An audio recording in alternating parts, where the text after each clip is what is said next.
nous reste que plus qu'un sujet à aborder, c'est le fameux sujet de Disney Plus Star. Je vais parler de lui depuis maintenant quelques semaines et qui va nous apporter son lot de programmes adultes et jeunes adultes qui n'étaient donc pour l'instant pas présents sur Disney Plus, puisque Disney Plus se préoccupait pour l'instant plus des films d'enfance et tout public. Donc on aura la possibilité de regarder à partir de demain la section Stars qui pour les abonnés Disney Plus ne coûtera que 6,99 € et pour toutes les personnes qui s'abonneront à partir de demain coûtera 8,99 €, donc 2 euros de plus pour accéder à tout le catalogue ou quasiment tout le catalogue Fox que mettra à disposition Disney. Je n'ai pas regardé en détail la liste des programmes qui vont être disponibles à partir de demain parce qu'elle est véritablement énorme. C'est plus de 250 voire 300 programmes qui vont être accessibles à partir de demain, séries et films confondus, ainsi que de nouveaux programmes qui sont prévus pour les années à venir, tels que un projet Alien de série qui sera chapeauté par Ridley Scott. Donc voilà, on en attend beaucoup de cette plateforme Stars qui apparemment ressemble aussi à ce qu'on voit en ce moment avec HBO Max. Voilà, qu'est-ce que vous en pensez vous les gars? Est-ce que vous êtes impatients de voir ce que Stars va avoir à proposer? Moi personnellement j'attends depuis des années qu'on me propose Scrubs, qui est la série hospitalière que j'ai beaucoup aimé quand j'étais ado et que je souhaite revoir depuis des années. Et enfin, c'est disponible sur une plateforme de SVOD et ce sera sur Star. Et rien que pour ça, je pense que je vais y passer quelques heures. Et vous, est-ce qu'il y a des programmes qui vous intéressent? Si personne ne commence, je vais Vas-y, commencer. vas-y. Moi, je trouve ça très intéressant. Je me suis fait la réflexion que Disney Plus avait comme souci, sans doute, puisque moi, j'ai plusieurs, peut-être sans doute comme vous, plusieurs services de SVOD, et que il y a les programmes Disney, forcément sur Disney, mais qu'à côté de ça, tout le reste, je vais le chercher sur Prime ou sur Netflix et qu'avec cette plateforme Disney Plus Star, ils vont permettre à certaines personnes de peut-être se passer de Netflix ou de Prime en se disant j'ai les Disney pour les enfants, j'ai les films Marvel, j'ai toutes les productions que Disney a achetées, la Fox, et en plus de ça, désormais j'ai accès à tout un tas d'autres séries et de films, que ce soit Die Hard, que ce soit justement la série Scrubs, que moi aussi je vais me faire un plaisir de revoir parce que je l'ai découverte il y a quelques années, mais je n'avais vu que quelques épisodes. Et je trouve que c'est une très bonne opération de se donner un catalogue annexe à ce que fait Disney pour vraiment essayer de dire, tiens, si je dois acheter un seul abonnement, pourquoi ce ne serait pas Disney puisque j'ai à la fois les produits Disney et aussi le reste maintenant que j'allais chercher à la base sur Netflix ou Prime. Complètement. Donc moi, je trouve ça très intéressant. Perso, grosse hâte, surtout que je trouve que Disney Plus prend la pente ascendante, nous dit Maxange. Bien évidemment, alors on en parlera dans l'émission spéciale, on peut vous l'annoncer maintenant, puisqu'on a prévu une émission spéciale pour vous la semaine prochaine autour du comics, puisque Comic Eater nous fera le plaisir d'être là la semaine prochaine également, et on vous fera une émission spéciale là-dessus. Et on en parlera très certainement. On parlera de WandaVision, hein, qui est un gros succès critique et je vais dire commercial, mais plutôt de visionnage. Ça a été le cas aussi de The Mandalorian. Donc c'est vrai que Disney Plus, en plus de ça, est sur la pente ascendante au niveau de ses programmes originaux et sur l'arrivée de certains films sur la plateforme. J'ai vu que Black Panther venait d'arriver aussi sur la plateforme, ainsi que The Greatest Showman. Donc on commence à avoir des produits qualitatifs et récents sur la plateforme et c'est hyper sympa à voir. Donc effectivement, ça ne peut qu'être gagnant pour les personnes qui ont déjà l'abonnement. Fabus, toi, qu'est-ce que tu en penses de tout ça? Moi, je n'ai pas Disney Plus de base. J'avoue que j'ai pas vraiment regardé non plus le catalogue proposé. Je trouve que quoi qu'il en soit, de toute façon, c'est une bonne nouvelle pour les gens qui adhèrent à cette plateforme et qui vont pouvoir un petit peu élargir leur champ de vision. Moi, j'ai noté, parce que je suis un fan absolu de Wes Anderson, que La Famille Tenenbaum arrivait. Et je l'avais mis sur le petit dossier. Je vous conseille vraiment de le regarder si vous avez l'occasion. Je ne sais pas si d'autres Wes Anderson, d'ailleurs, vont aboutir dessus. Il y a tout le Parce que, catalogue, hein, puisque Wes Anderson travaillait exclusivement avec la Fox. Voilà. Donc, ben, je, ils je auront trouve tout. que Ouais. c'est la Ouais. meilleure nouvelle de la soirée parce que du coup, vous allez pouvoir vous faire l'intégralité des Wes Anderson et c'est peut-être l'un des grands réalisateurs de notre époque, quoi. Voilà. J'ai pas vraiment d'autre avis que ça à D'accord. donner. J'ai pas eu le temps d'assez approfondir le sujet, pour être franc, pour vous en dire plus. Ouais, il y a Il vraiment y a énormément de choses. énormément beaucoup de choses, beaucoup de sagas entières. On parlait Mm. justement de la série Alien. Du coup, visiblement toute la saga, à moins qu'il y ait quelques épisodes, va être disponible aussi, la saga Alien, la saga des Die Hard, les 24 heures chrono qui vont être disponibles également. David va vous en parler après. Il y a vraiment un gros contenu qui arrive là, qui va diversifier l'offre de Disney, que moi j'ai pris sur le tard, hein, Disney Plus au moment où arrivait la saison 2 de The Mandalorian. Et maintenant, je me dis que là, le catalogue commence à être très varié et très intéressant. Il n'y a pas que des Disney que j'ai déjà vus, des Pixar que j'ai C'est déjà ça. vus, des anciennes productions. Là, il y a des choses que je n'ai pas encore vues et que j'ai envie de découvrir et parfois que je ne trouve pas ailleurs. Et ça, c'est assez fort. Ouais. Moi, notamment, je voulais aussi parler dans les choses un petit peu nouvelles. Il y a, si vous êtes fan de Rick et Morty, Oui, le créateur de Rick et Morty va avoir une série justement sur Disney+, qui est une série à la base par Hulu, qui s'appelle Solar Opposites, qui va raconter l'histoire d'une famille d'aliens qui débarque sur Terre, donc une série d'animation, et qui va vivre des aventures assez comiques, et dans lesquelles elles vont se poser la question si elles sont mieux sur Terre ou si elles devraient retourner sur leur planète. Donc moi qui suis un grand fan de Rick et Morty, je pense que ça peut être très intéressant cette nouvelle série d'animation dans la même veine. Maxence nous dit pourquoi une telle différence entre le catalogue FR et US, tout simplement pour des histoires de droit. Bien savoir que la distribution et la production sont deux choses différentes et que si la Fox et donc Disney n'a pas les droits de distribution et qu'ils n'ont pas fait l'achat de ces droits-là pour la plateforme de SVOD, ils n'y auront pas droit pour l'instant. Il faut bien comprendre que certains films qui vont être accessibles sur Disney Plus Stars sont pour l'instant disponibles sur d'autres plateformes de SVOD. On pense notamment à Die Hard ou à la saga Alien qui sont disponibles sur Prime Video pour le moment. C'est une aubaine pour Disney Plus et je pense que c'est presque fait exprès d'avoir autorisé Amazon Prime à prendre les droits de ces films-là. Parce que vous vous dites, bah tiens, je vais me faire le premier et le deuxième. Et puis bah du coup, quand ils seront plus disponibles sur Prime, le seul endroit où vous pourrez le trouver, ce sera sur Disney+. Donc c'est encore une fois un très bon plan marketing de la part de Disney d'avoir juste avant la sortie de Stars revendu les droits de sagas hyper connues que vous n'aurez pas le temps de voir en entier parce que vous avez énormément de choses à voir en ce moment puisque les plateformes de SVOD vous proposent énormément de choses. Et du coup, bah, le jour où vous voudrez vous faire la suite, il faudra aller sur Disney+. Donc voilà, ça c'est encore une fois un coup de génie de chez Disney, moi je trouve, et on ne peut que les féliciter, même si c'est pas forcément pour de bonnes raisons. David, toi du coup, qu'est-ce que tu en penses de tout ça? Bah, je pense qu'effectivement, comme le dit très bien un comic-seater, Disney Plus va enfin pouvoir comment dire, se suffire à elle-même. Quelqu'un qui a un petit budget, aujourd'hui, s'il avait que Disney Plus, bah, à part regarder les Disney, et puis les Star Wars et les Marvel, c'était quand même assez restreint. Là, avec l'option Star, quelque part, on pourra se permettre de regarder, on va pouvoir se permettre, si on n'a que Disney Plus, on va avoir accès à énormément de contenu en plus. Maintenant, effectivement, les Aliens, ils sont déjà sur Prime. Les 24 heures chrono sont déjà sur Netflix. Les Die Hard sont déjà sur Prime, etc., etc. Donc, c'est pas forcément. Il y a beaucoup d'exclusivité, mais il y a aussi des choses qu'on retrouve ailleurs.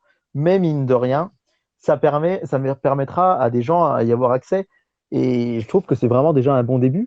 Et surtout, moi, ce qui m'intrigue beaucoup, c'est le fait que Disney Plus va faire du coup 6 productions françaises de séries télé qui vont leur être exclusives et qui vont être diffusées sur la plateforme. Et surtout que prochainement, ils ont annoncé qu'allait arriver des séries françaises comme Fais pas ci, fais pas ça, Les Bracelets Rouges, Profilage, Je te promets, Clem, et peut-être même, alors ça c'est certain, ça a été annoncé, mais on annonce que Camelot pourrait arriver dessus aussi.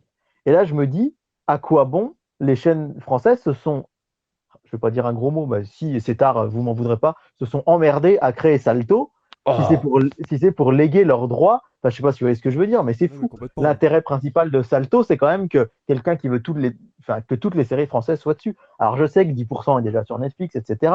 Mais enfin, l'intérêt qu'ont eu les chaînes de télé françaises à vendre leurs droits à Disney+, enfin, moi, je, je comprends que ce soit un intérêt financier, mais du coup, pour moi, c'est aussi un peu tirer une balle dans le pied de Salto. De ce que Parce j'en que vois, de ce que j'en vois de Salto en ce moment, et ça me désole un peu, même si je trouve que comment dire, la prise de position est intéressante, c'est qu'à chaque fin de programme court, que ce soit sur TF1, sur M6 ou ce genre de choses, vous avez le fameux écriteau, l'épisode de demain est déjà disponible sur Salto. Alors, est-ce que la ménagère, comment on appelle ça? Non, c'est plus la ménagère de moins de 50 ans, c'est la femme responsable des La achats. responsable des achats, Voilà, ouais. responsable des Ouais, c'est Responsable achats. ça. d'achat. La personne responsable des achats, ça m'étonnerait qu'elle s'ennuie après avoir regardé scène de ménage, à aller tout de suite sur Salto pour aller regarder l'épisode de demain, alors que c'est son moment un peu privilégié de pouvoir le regarder le lendemain en direct à la télé et de pas s'ennuyer à devoir se connecter à Salto pour le regarder. Je trouve ça un petit peu dommage, surtout qu'il y a énormément, moi quand je me suis connecté à la plateforme, il y avait énormément de programmes intéressants sur Salto, et ils ont une série qui m'intéresse beaucoup qui s'appelle The Little, c'est pas Little Big Things, mais c'est Million of Little Things ou un truc comme ça qui avait l'air d'être assez proche de This Is Us justement et qui avait l'air d'être très quali, et on en entend parler nulle part. Il y a eu 2-3 pubs sur certaines chaînes, mais c'est tout. C'est vrai que Salto pour le coup il bombarde pas, et je trouve ça vraiment dommage quoi. Ouais, c'est assez curieux en fait. Et donc pour revenir à ce que j'ai dit tout à l'heure, moi si je devais retenir vraiment quelque chose, ben, ce serait effectivement la série 24 heures chrono que j'ai découvert d'ailleurs grâce à Comic Eater. Alors, je l'ai Elle est découvert dispo moi à sur 18 Netflix, ans. hein. Elle est dispo sur Netflix et c'est vrai que moi, pour moi, c'est peut-être la série qui m'a fait le plus vibrer de tous les temps. Très sincèrement, moi, c'est une série devant laquelle j'étais essoufflé sur mon canapé parce que je stressais, parce que enfin, pour moi, cette série, elle est dingue. Bon, effectivement, je sais qu'après, il y a eu pas mal de polémiques sur le fait que c'était une série de la Fox, donc plutôt pro-conservateur américain, qui légitimait un peu la torture, etc. J'avoue que moi, je l'ai vu la première saison à 17 ans, j'ai regardé. J'ai pas vu les dernières saisons. J'ai encore la 7 et la 8. Ça, je suis un peu coutumier du fait, je l'avoue, que quand j'adore une série, bah, parfois, je me laisse une saison ou deux à voir pour continuer à la découvrir, pour pas que ça finisse trop vite. Et c'est complètement ridicule, parce que du coup, bah, il me reste une saison de Desperate Housewives que j'ai pas vu, il m'en reste deux de 24 heures chrono, bref. Mais voilà, moi, j'avais 17-18 ans à l'époque où j'ai vu ça et j'avais pas forcément fait attention à tout, donc peut-être qu'il faut la prendre avec plus de pincettes. Mais j'adore, et puis j'adore aussi le fait qu'on va pouvoir avoir tous les films de Night Shyamalan. Je vais y arriver, désolé, il est un peu Oui, tard. Euh, c'est pour ça que j'avais mis Signe sur notre Discord, parce que je trouve d'accord. que Signe, c'est un film que j'adore plus que tout. Il a marqué, enfin, on en avait parlé l'autre fois sur Twitter avec David, il a marqué, moi, il a traumatisé mon adolescence, ce film. Et le fait qu'il y ait ces films-là, bah, je pense tout simplement au village. Ça fait plusieurs mois, voire plusieurs années que j'aimerais le montrer à ma compagne, le village, et qu'il est sur aucune plateforme. C'est vrai. Bon, j'aurais pu acheter le Blu-ray, mais c'est vrai que je ne l'ai pas en Blu-ray, ça va être l'occasion. Donc, je sais que demain, je vais me prendre un petit moment et je vais parcourir avec grand plaisir la Mm, catégorie Star de Disney Plus complètement. pour voir ça. Et bon, je l'ai mis en question sur l'écran d'accueil. Est-ce que vous pensez que, alors, ça arrivera dans les années à venir, hein, ça va pas arriver dans les 2 semaines, mais est-ce que vous pensez que Disney Plus sera le grand gagnant des plateformes de SVOD? Est-ce que vous pensez que d'ici peut-être Hmm. 2-3 ans, s'ils arrivent à continuer à se renouveler comme ils le font actuellement sur ces bons timings-là, est-ce que vous pensez que c'est eux qui vont être leaders de tout ça? Je vois, Possible. c'est dur à dire que je vois pas Netflix en fait perdre sa place de leader. Je vois vraiment pas le truc arriver. Pourtant, Netflix vieillit en ce moment, hein. De moins en moins de personnes Ouais. se satisfont de ce que Netflix propose, que ce soit en programme original ou en film série classique. Donc, on entend de moins. Amazon Prime fait pas mal parler de lui, en tout cas sur Twitter et auprès des jeunes générations. Ou en tout cas des générations qui recherchent un certain type de programme. Et je trouve que Netflix en ce moment ne me propose pas ce dont j'ai envie, et j'ai l'impression que Alors, c'est le cas de beaucoup de personnes.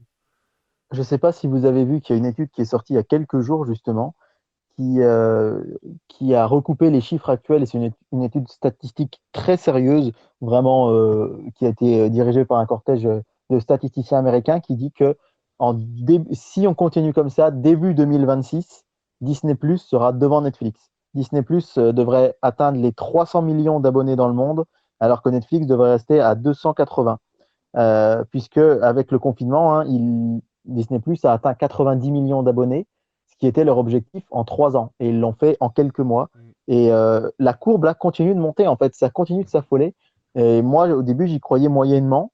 Et effectivement, bah, c'est grâce à Mandalorian, c'est grâce à WandaVision, parce que c'est quand même super qualitatif. Et je pense que bah, les gens vont vouloir avoir envie de découvrir aussi là, la série Bucky, Winter Soldier, là, etc., Falcon et Winter Soldier, etc., etc.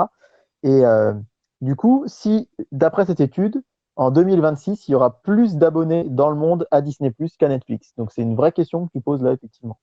Ça paraît logique, ouais. Ça paraît logique de Oui, ce que propose effectivement. Disney. Après, alors, sans reprocher, on en parlera en détail, sans reprocher quoi que ce soit à WandaVision, qui est une série vraiment, vraiment, vraiment fantastique, qui utilise des codes qui ont rarement été utilisés, ou en tout cas rarement. Comment dire? Il y a eu très peu de prise de risque à ce niveau-là, au niveau de télévision, je trouve, ces dernières années. Euh, Ça utilise quand même une recette de hyping, de hype, qui est sans cesse utilisée par Disney. Et quand on voit, en fait, quand on commence à voir apparaître les ficelles, c'est beaucoup plus difficile de prendre son pied, pareil, hein, c'est une heure tardive, on dit ce qu'on veut, de prendre son pied devant WandaVision ou devant le Mandalorian, puisque on voit que le fanservice est présent et que finalement la prise de risque est quand même minime par rapport à ce que, comment dire, par rapport au public visé. Effectivement, je suis d'accord. Moi, j'ai regardé The Mandalorian et là, je regarde actuellement WandaVision. Et c'est vrai que c'est bien, mais je vois les ficelles et je suis pas non plus dans cette hype incroyable. En plus, ayant lu les comics, je sais tout ce qui arrive à l'avance. C'est prévisible quand on a un petit peu de background. Du coup, il y a vraiment des choses intéressantes, mais en même temps, on sent que c'est une recette et Disney est très doué pour ça, pour appliquer une recette qui fonctionne et qui va fonctionner sur le plus grand nombre. Donc, tant mieux si ça fonctionne pour eux, hein. Après, moi, je vais pas mentir, hein, tous les vendredis, j'ai envie d'être devant ma télé. Tous les vendredis midi, je l'ai pas fait cette semaine parce que j'étais pas là le vendredi midi, mais tous les vendredis midi, je regarde mon épisode de WandaVision. Et Ah c'est un bah c'est ça, régal. ça va hyper, hein. C'est un régal. Et chaque fin d'épisode est un régal. Cette frustration de devoir attendre la semaine d'après.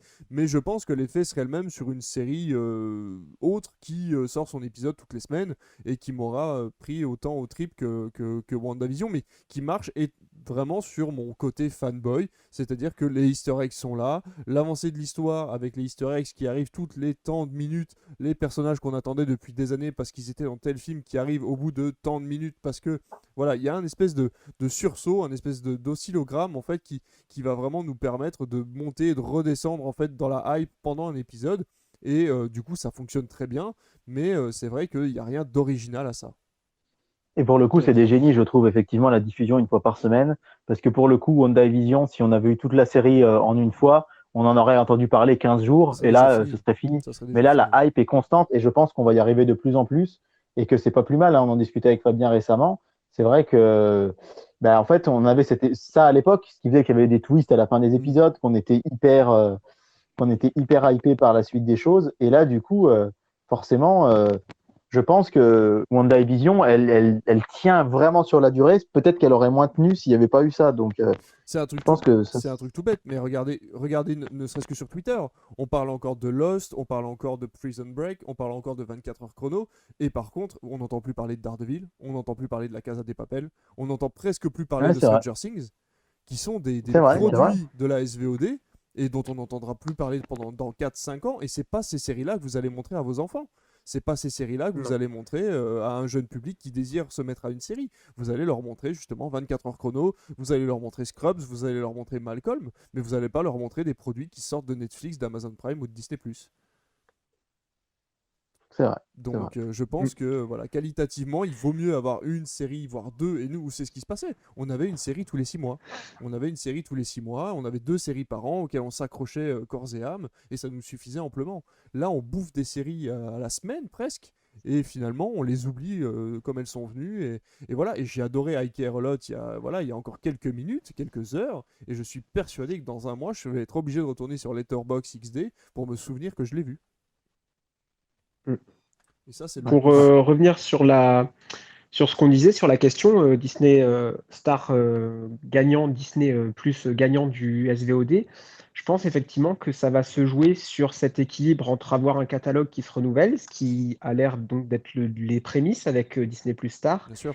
et être capable de se renouveler, d'apporter, comme ils le font, pas 50 séries, 5 séries par mois, une seule série, mais qui va fédérer. Ça a été Mandalorian, ça a été WandaVision. Mm. Là où Netflix, quand on y pense à Netflix ou même Prime, ils balancent une tonne de séries, et au milieu de tout ça, il y en a une ou deux par mois qui va se faire remarquer, puis qu'on va très vite oublier d'ailleurs. Et finalement, effectivement, quand on y pense, ben, les gens vont plutôt se dire, tiens, je vais aller ici parce que là, ils ont la série qu'il faut voir, qui va peut-être être en plus semaine par semaine, donc ça vous force à rester sur le service. Là où si j'ai envie d'aller sur Netflix, je m'abonne pendant un mois, je regarde toute la série en une semaine et puis c'est réglé, quoi. Mais en fait, c'est un truc tout bête, mais Disney sait que ça marchera du semaine par semaine pour The Boys avec Amazon Prime. Ils savaient que ça allait marcher en semaine par semaine parce que la hype est là, parce qu'ils sont conscients de la qualité de leurs produits. Netflix, le problème, c'est qu'ils savent très bien que s'ils balancent une série en semaine par semaine, ils vont perdre la moitié des spectateurs. Les gens, le produit n'est pas assez quali que pour pouvoir s'accrocher à ça toutes les semaines et attendre son programme, je pense, de semaine en semaine.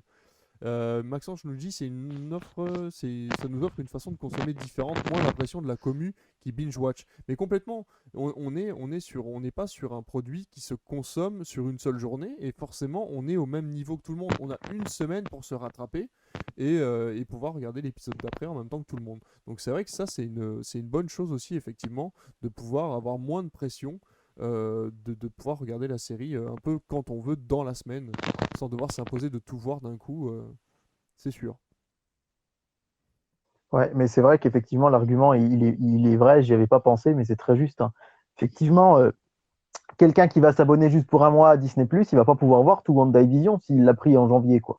Mm. Donc, il y a ça aussi, hein, ça incite, ça fidélise les gens sur la plateforme de vraiment d'une manière toute bête, mais en fait, ils ont rien inventé, hein, parce que avant, les séries télé fidélisaient les gens sur la chaîne de télé sur laquelle ils la regardaient. Bien sûr. C'est clair que si tu avais commencé Lost en 2004 le samedi soir sur TF1, ben, tu allais forcément y être le samedi d'après, le samedi suivant, et là, c'est la même chose. Et d'ailleurs, on a perdu Je suis beaucoup de d'accord. monde. Lost a perdu beaucoup de monde sur ses dernières diffusions parce que, étant donné que la chaîne avait perdu pas mal de téléspectateurs, il l'avait diffusé, je me rappelle, sur la fin, en deuxième partie de soirée. Moi qui n'avais Voire pas, en troisième. voire en troisième, et moi je n'avais pas accès du coup à la télévision sur ces heures-là à la diffusion de Lost, et du coup je n'ai jamais vu la fin de Lost. Ben moi, je me rappelle que le dernier épisode de Lost, ils avaient vraiment, TF1, ils en pouvaient plus, quoi. Ils en pouvaient plus de diffuser cette chaîne. Ils avaient passé 4 ou 5 épisodes à la suite un soir. Et je me rappelle que je bossais à la Poste à l'époque et que j'avais presque fait nuit blanche parce que je crois que le dernier épisode avait dû être diffusé vers 3 heures du matin de Lost. Et évidemment, à l'époque, il n'y avait aucun service de replay, quoi. Donc, Eh ben c'était oui, soit t'achetais les DVD, soit tu te couchais pas, quoi. Et c'est ça. je crois d'ailleurs, Fabien, que tu avais dû le regarder aussi en même temps que moi ce soir-là. Ces 3 ou 4 derniers épisodes, si tu t'en souviens. Et, Oui, je les attendais vraiment impatiemment. mais de la même manière, enfin, ils font ça pour plein d'autres séries. Et malheureusement, c'est dommage parce que voilà, là au moins, on n'a pas de problème là sur les plateformes, le fait qu'on puisse les voir quand on veut. Mais, euh, mais c'est vrai que ça révolutionne. Moi, je trouve. Enfin, c'est une vieille recette, le épisode par épisode, mais moi, je préfère vraiment ça maintenant. Je me rends compte au fait de binge-watcher, ce que je vous disais l'autre fois. Du coup, The Boys, nous, on a pris le train en retard et on a regardé tous les épisodes étaient sortis. Du coup, j'ai regardé ça en 2 ou 3 jours parce que The Boys, pour moi, c'est la série avec un grand S de ces dernières années. Mais malheureusement, bah, j'ai l'impression de pas l'avoir savouré en fait. C'est ça. Alors, j'ai adoré la binge-watcher, mais j'ai l'impression que ça passait très très vite. Mm. Alors que je sais très pertinemment que la saison 3, pour le coup, là, je la regarderai un épisode par semaine et que j'en profiterai au max. Mais complètement.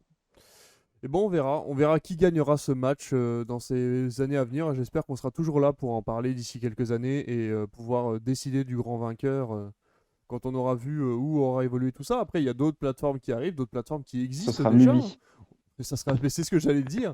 C'est ce que Ouais. j'allais dire finalement. Voilà, il existe Mubi, il existe Arte TV, il existe France TV qui sont gratuits et qui Ouais. permettent d'aller regarder des films tranquillement sans devoir payer de plateforme de SVOD et qui participent justement à l'intérêt du cinéma pour les chaînes françaises et pour le réinvestissement dans le cinéma en général, pas que français, hein, pour l'international aussi. Il faut savoir que les chaînes telles que M6, avec leur plateforme, enfin avec leur système de distribution et de production SND, mise aussi sur des films à l'international. Donc vous participez aussi au blockbuster que vous adorez tant quand vous regardez M6 ou TF1 à 21h. Donc voilà, n'hésitez pas. Et je Ouais. pense qu'on va conclure là-dessus. Ce sera le mot de la Et fin. À moins que petite vous... précision sur France.tv, puisque tu en as parlé et que c'est une plateforme que j'aime beaucoup et que je Vas-y, vous en vas-y. parle régulièrement, il va y avoir une petite modification. Alors, les gens râlent un petit peu, mais c'est pour des histoires de droit, des histoires de calcul d'audience, etc.